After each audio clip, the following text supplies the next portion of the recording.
Chili from Philly. Nick Papa Giorgio from Yuma. What's up, Yuma? Welcome back. And today we are joined by the man, the myth, the legend, Chris Wheeler. And my lawyers tell me that I have to mention that he is a underwriter for KAWC. Okay, you have a business. You're Prison Hill Brewing, but we kind of dive into who you are first before we get out to that mumbo jumbo. Is that all right? Perfect. So, born and raised in Yuma, how'd you end up here? Born and raised in Yuma. Oh, right. Pecan Grove to Raleigh to Gila Vista to KOFA. Oh, wow. That's all the way to U of A and then came back.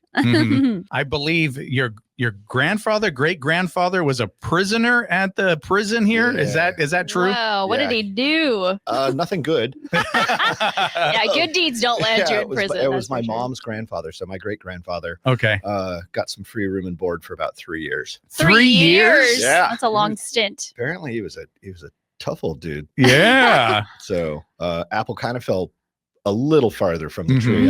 I've been a little more fortunate. Yeah. But it makes for a great theme, and it kind of riffed with the brewery and everything that sort of says Yuma. And so is that how far back your family goes here in Yuma? Yeah. He was the first. So he got here in about the 1870s. You love growing up here in Yuma. Okay. Were you always into, and I'm going to read this off of here, neurobiology, psychology, and chemistry? Was that something as a kid that stuff like you were gravitating towards? Because that's what you went to school for, correct? Yeah. So I like the techie stuff. I like the science stuff. But when I got to school, I started studying psychology, and I kind of got into the biological side of it. Oh, so psychology first. So I got the BS in psych first. And I just realized I was pretty ill-equipped to deal with some of the biology and the physiology of what was causing it. So started taking some molecular and cellular biology courses to kind of verse myself with that, and got a research position. Then realized that the MCB portion wasn't quite good enough to understand everything that I needed. So I started taking some auxiliary chemistry courses. And by the time I finished everything, I had the 2 degrees pretty much locked in, the MCB and the psych, and I was a couple of classes away from the chemistry degree. So I just posted a summer chemistry degree, and then I went into neuro and grad. So what were you trying to figure out? You said you started in psychology, but you couldn't figure something out. What were you trying to figure out? So like what's wrong with you, or like what's wrong with somebody? Yeah, Get down into it. This is interesting. Yeah. My particular emphasis was in fact, my graduate work was all in vision and motion detection. So I worked to characterize vision and motion detection in insect model species by basically taking out little pieces of brains and designing them as circuits, and figuring out how vision is registered in the brain. Why that angle, though? What drew you to that? It was the researcher that I managed to get in with. I was fortunate enough to study with a guy that had just won a MacArthur Fellowship. And if you're familiar with any kind of massive grant, it's called the Genius Award for a reason. It was literally one of the world's preliminary neurobiological researchers. And I got selected to work in his lab. And so it would have been foolish to really pursue anything outside. Oh, gotcha. Exactly. So he put me where I was needed, and I learned a lot. And I learned that you can sleep in 15-minute increments over the course of 24-hour days and still go to school and hold down a job. And wow. So you were really dedicated because you got this opportunity. 45 people waiting for my place if I didn't cut it. Wow. Really? Yeah. It was cutthroat. What was your vision of what you were going to do after all these degrees and everything that you've learned? What was the thing that, okay, I know this is what I'm going to do with my life with all of this knowledge? So it was pretty simple in my head. I was going to go into research. I was finishing the PhD, and just going to go into research and sort of continue on in academia. But I wasn't really suited to be a lab rat myself. I like people. I like kind of being around people. Okay. Presentations. I'm very social. And at a MacArthur Awards dinner, I met a patent holder for a device company out of California. He basically said, don't belong in a lab, you belong out in public. So is there a lab type of person though? Is that what it is? So somebody in a lab, Like the people in the movies? Yeah, kind of. You Like have to be, real you're comfortable in the lab antisocial, code. yeah. You know, you work independently a lot. I mean, there is some In the dark. communication in the lab, but you know, you're constantly over a microscope in a room doing monitoring. There's a lot of quietness. I mean, you have that limited interaction with academics of the same sort of niche that you are.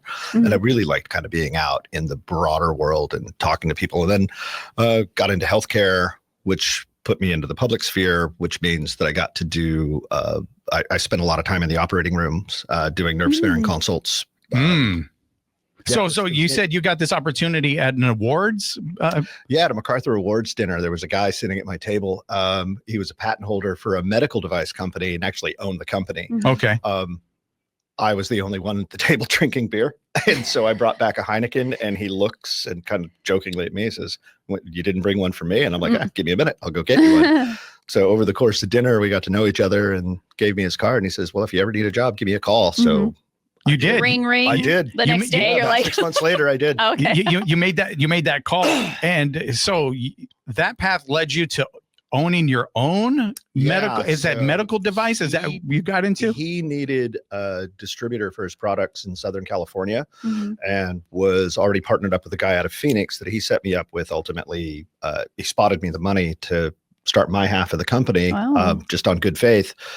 So we opened up Southern California, started distributing for that, picked up a couple other companies, got into building operating rooms, got into doing efficiency consulting, ended up in about 13 states when we finished and sold.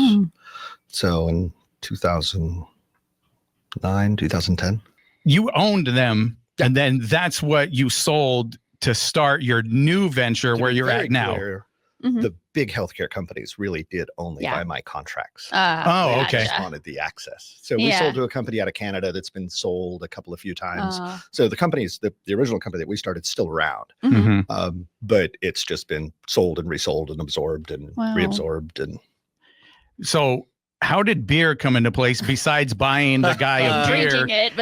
Drinking it and then buying the beer at the. Saved me in a lot of different ways. Because is it the chemistry background? Is it like a little of both? Yeah, exactly. Is it like that's probably what makes your brain like, ooh, I want to know how this works and like how do you taste? Dirty little secret? We're gonna get a dirty little secret right now. Oh my gosh, we get an exclusive. So I started brewing beer in high school because I didn't have anybody that I knew that was 21 to go out and buy beer. Are you serious? So I ordered the kit out of the back of Rolling Stone magazine and then just below the kit was the bottling kit. And all you had to do was check a box and say, "Hey, I'm of legal age in my state." And I figured all you had to do was check a box? Literally, Rolling Stone. Wow. Did the thing. Yeah. So brewed it. Things were so cool back then. Yeah, I know. The good old days. Wild, wild west. Yeah. And, for $30, you could brew a gallon and a half of beer and it's all bottle for it me yourself, and it's all yours. Yep. Nobody wanted to drink it because everybody was drinking the others. Yeah, they could go buy it. They had friends that were 21. Like, I'm not buying anything that these guys made. Yeah, exactly. So, and then I just kept brewing through college.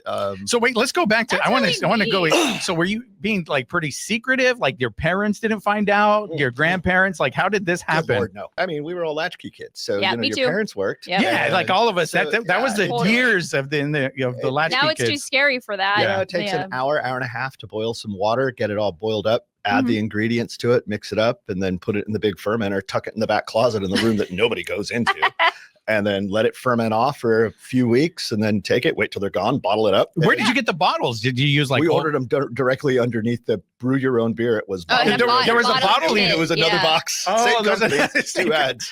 So that was the first time. Was it? Do you remember tasting it for the first time? It was delicious. It was good. Yeah, you made really good beer back then. Well, I mean, it was kind of pre-made. You just dumped a powder in a boiling water. And like hope for the best. Yeah. Okay. Hope it works. Yeah, and it for did. later. It definitely did. Oh my. So then I got to ask: did that help? Get you interested into the chemistry side of things. 100%. So that was, I was thinking it was the other way around. This was your home chemistry set with making beer because you don't have friends that'll buy it for you. I think the reality is that my parents wanted me to get a real job, and I always kind of wanted to make beer. So I found a way to learn how to make beer without asking them to learn how to make beer. Wow. Because they'd be like, that's not a career, That's son. not a real job. Yeah. And then look at me now. So, okay. Now you found your way out. You have a business. You sold it. You have money. How did the brewery come into a play? Did you mention I had money? Well, you had some money, like I I'm had saying, enough because money you. to start a brewery. So Yeah, that's what I'm saying, right? Exactly. I had two partners early on, Amy from the Pine House and Nathan also. He was from the Ailment, Mhm. and he had a line on the building, and Amy knew the industry, and I knew how to make beer, and I had enough money to put forward, and so I built a brewery. So there was a little bit more beer history, though, when you were in Tucson, correct? Oh, I worked at Nimbus Brewing. Okay. Nimbus? See, okay. So you had a little bit of knowledge there. What'd you do at Nimbus? Everything. Squeegeed floors, bartended, assistant brewed, occasionally burned grain, burned beer, made beer. Nimbus was like the wild west of brewing. Wow. It was like, if you had some free time and you had a little bit of a brain and you could pitch in and help, you did. But it was great. Nimbus was still there. We were a hodgepodge of people. I mean, we had engineers, chemists, site people, aircraft mechanics, an ex-professional wrestler, Wow. a handyman, a chef, an accountant. The unifying thing was that we all loved beer and we all made beer. And so, you pitched in when you pitched in, and I can imagine those parties. Like, oh, it was interesting. There was, those were days. Yeah. So Prison Hill Brewing Company, it launches. You're brewing your first batch of beer. What was that like to have your own? This is yours now. Surreal. Yeah, we turned 11 like a week ago. Yeah. Which is congrats. Crazy. Yeah, we have the party in October, but because it's cooler.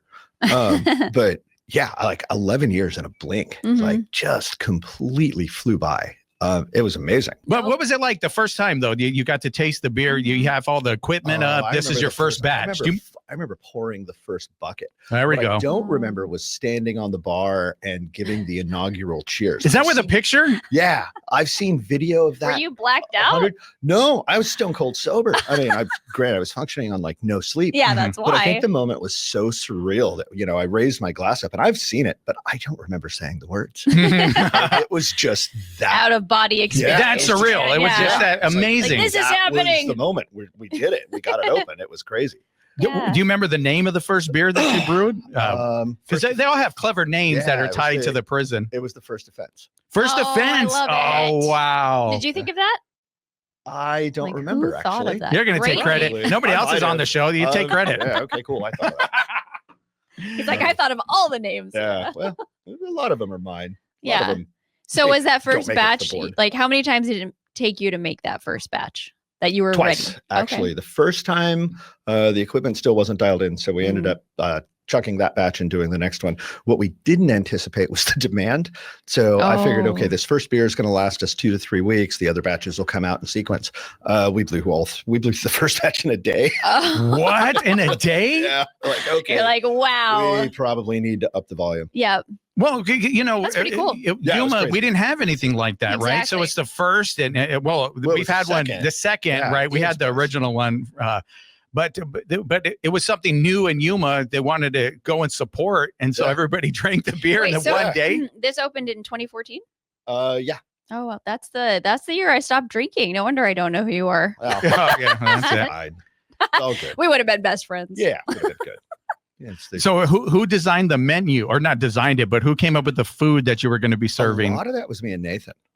Yeah. So now, was that hard? The food? Yeah, because that's something a little bit different. Yeah. Oh, the fried avocado was the fun one. Yeah, that was still a big hit, right? Yeah, I would try it. It sounds good. Yeah, it's crazy, but we didn't know what the hell we were going to do. Let's just throw it in the fryer. Yeah, so we beer battered it. We had some leftover beer batter, some leftover food that Shamrock had given us, and we were like, "What do you think's going to happen?" So we're like, what do you think's we're mad scientists here. We're like, let's put it in. Just put it in, and you try it. And you're like, jackpot.